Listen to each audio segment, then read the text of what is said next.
Good afternoon. It is a beautiful day in March, 68 degrees. We are back in Pisgah Forest and doing a familiar hike for us to Twin Falls. We may not have enough time to do the whole route this afternoon, but I wanted to take some time to do a video talking about how we are preparing for our Appalachian Trail thru hike, which we are aiming for next year in 2025. I'll do another video another time talking about why we're exactly doing the trail, but I wanted to use today's hike because it's not too bad of a hike. I can talk without huffing and puffing. Take today's hike to chat through what we've done so far to prepare and then what we're going to do in the next year to get ready. So join us on this hike today and I will fill you in on our preparation thus far and what is ahead.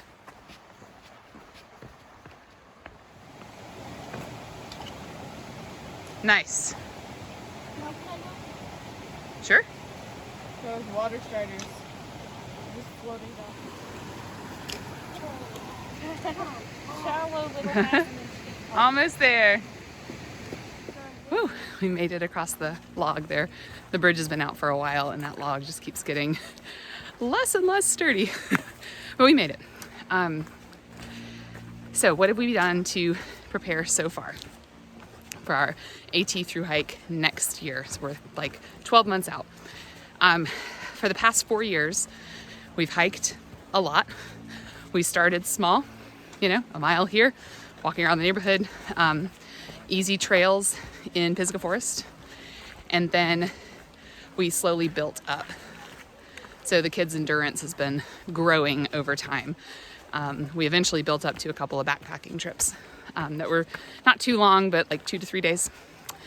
We plan to do 2 much longer ones this year, but slowly building and then slowly acquiring gear. So good quality backpacking gear is not the cheapest stuff around. So we're slowly building it up since we're doing it times 6. Slowly saving money. So like I drove for Amazon Flex for a little while to build up some money. I'm a speech pathologist, so saving some of my income on the shifts I'm working, and then just not doing things that we could do in order to save money. So yeah, hiking, acquiring gear, saving up money, building up vacation time. And we have a side business, like a kids consignment sale, that we had to get squared away as well for when we'll be gone. So that was kind of the prep so far. I can do a different video with more detail on that, but essentially just slowly building everything up so that we're ready to be gone for the 5 to 6 months it's going to take for our family to walk from Georgia to Maine. So next up, we'll talk a little about what we are going to do this year to finalize those preparations. I don't remember it.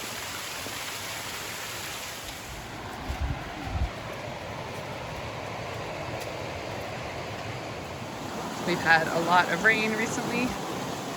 This trail has been muddy today.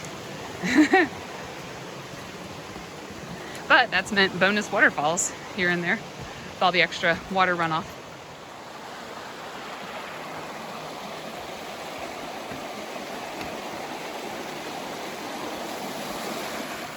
No sign of that rain today. Perfect weather. All right, so what is the first thing we are doing in 2024 to get ready for 2025? We are being more intentional about getting our bodies physically ready.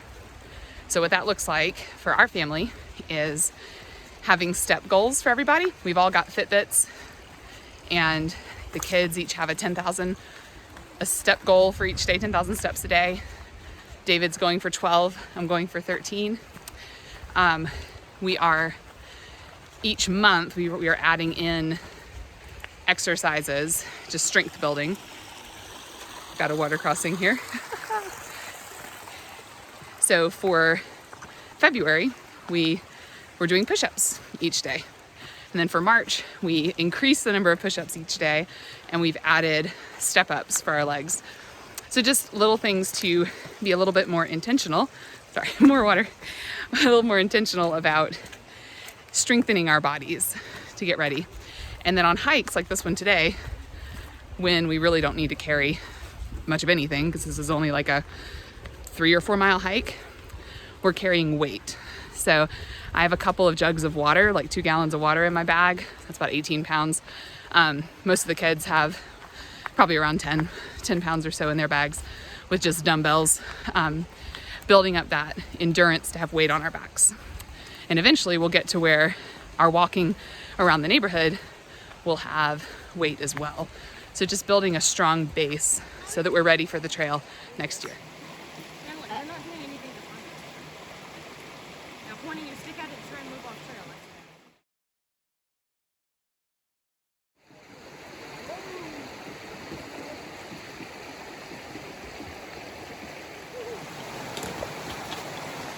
Not too bad?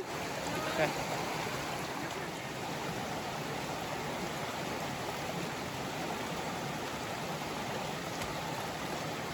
Good job. Okay, so next we're gonna do at least one, but hopefully 2 shakedown hikes. Now, a shakedown hike is where you have all your gear, your basic type of clothing, and you load your bag down. You have your tent, you have your sleeping bag, sleeping pad, just all the things, and you take it on at least a few days of a backpacking trip. Because there's a saying in backpacking world and thru hiking world that you pack your fears, which means you tend to overpack. Ooh, I should probably have an extra this and an extra that, and I don't want to run out of this, I'm gonna pack extra. So your bag ends up weighing far too much. So on a shakedown hike, you get a true sense of what you need, and then you can shake down some of that weight. So again, we're trying to do 1, but hopefully 2. 1 this May, and then we're hoping 1 in November or December of this year to try out some of our cold weather stuff. But that is the second thing. I love it. Mommy is far away. Yay! Knock them down. Mommy You kind of see one of the twin falls peeking around right there. The other one's around the corner. We're gonna take a, oh, actually you can see it now. Way up there. We're gonna take a little bit of a snack break, then we'll go through our other preparations. All right, Nami, what flavor did you get? I got raspberry lemonade. Nice. So That'll be refreshing. If I can get my water open. Good luck. Got it. All right, we're here at Twin Falls. So the third thing that we are doing to get ready for next year is to work ahead in school. So this is our 9th year of homeschooling, and the kids have had less breaks in this current school year.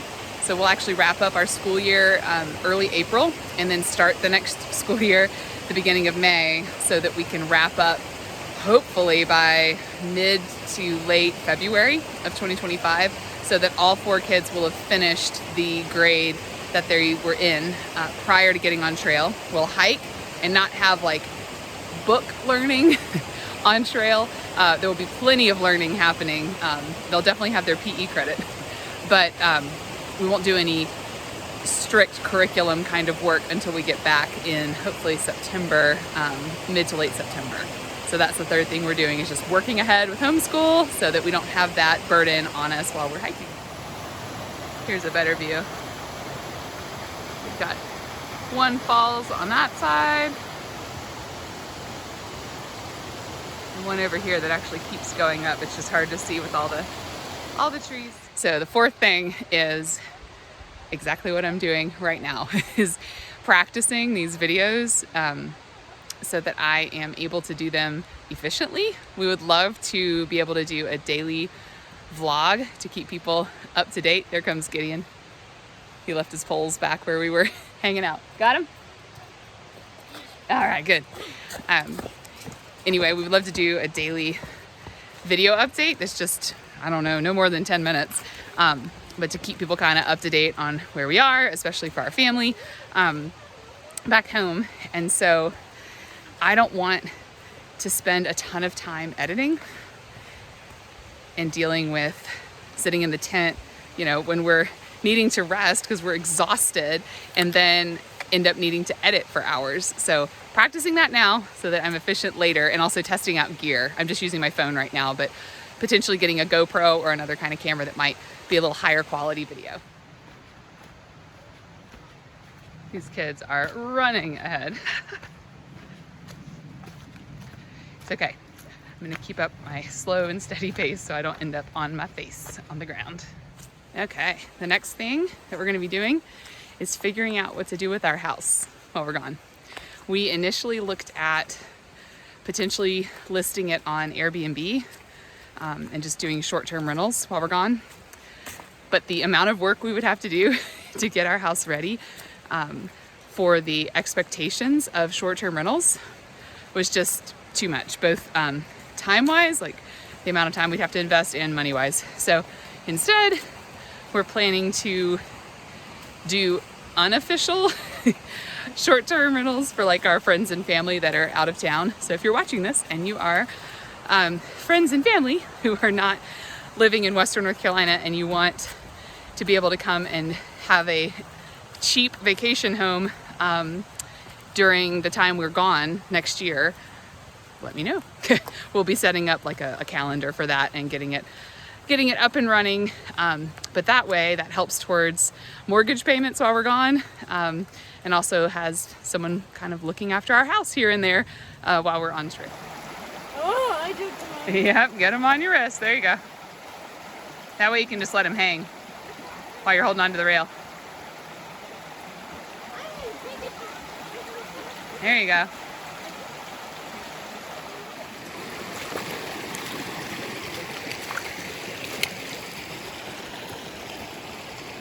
Squishy shoes.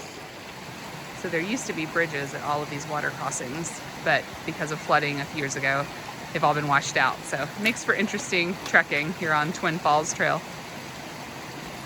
Nice.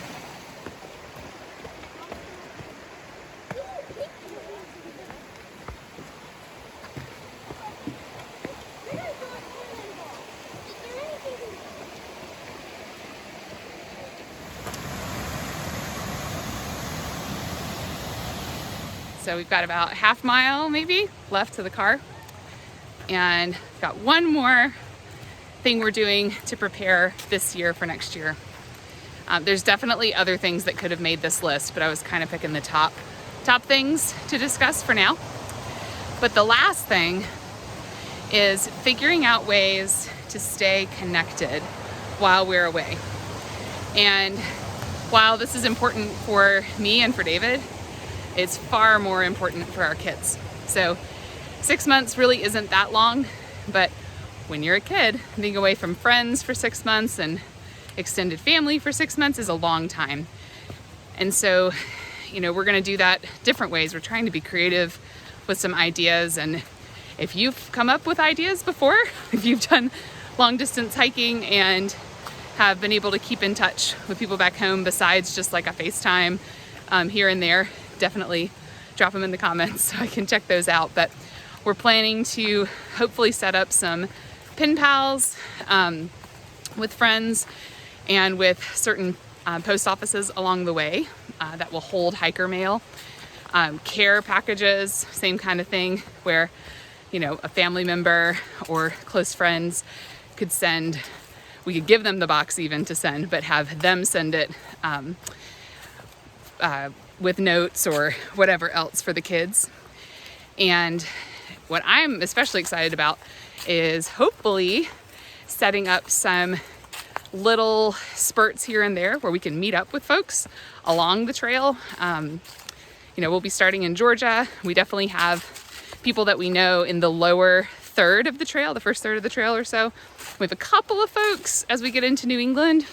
I'm looking at you, Allie and Josh, and some others up in Pennsylvania, but finding people along the way that are familiar faces, or just folks that want to join us for part of the hike, so that we have that little taste of home and taste of familiarity, especially for the kids. But that's like our last big thing that we are figuring out right now. So stay tuned for how we're gonna do that. Back to the same log we had at the beginning. Abigail's determined not to get her feet wet, whereas Madeline and Naomi just walked straight through the water. Gideon is debating, but looks like he's gonna take the log. And yeah, no joke, bridge out. All right, Madeline, what'd you find? So, every time we've hiked Twin Falls, I've gotten one of these, and they're so weird. So it's not charcoal because you can't scratch with it or break it. Huh. And it's so light that it can't be like Stop for a second. a rock or anything. And it's not layered. Weird. It's a plain rock. So, All right, cool. guys, what do you think it is? I don't know. It's food. No, definitely not that. All right, let's get to the car. So typically we drive up this road and park at the trailhead, but the gate was closed down at the horse stables, which added almost I don't think it was a mile, but it added a big chunk of just gravel road to the beginning and the end of our hike. But that's all right. We'll be back soon.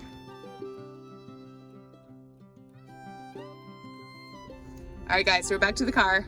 How did this hike help you prepare for the AT? I think it helped me with dealing with wet shoes. Yeah. And walking, because some of the water crossings were tough, and so our shoes had to get wet. Okay. And it was actually fun walking through the water, but our shoes were a little bit gross. Yeah, So that's all right. mental toughness. Mental toughness. Okay. For me, it was where I put my weights because I had my weight on the inside and kept like bouncing against my back and that hurt. Gotcha. So you'll know to shift where that is next time. What about you, Abigail? Probably walking in the mud. Yeah. So when we're up in Vermont or wherever else. Vermont. Yeah. Vermont.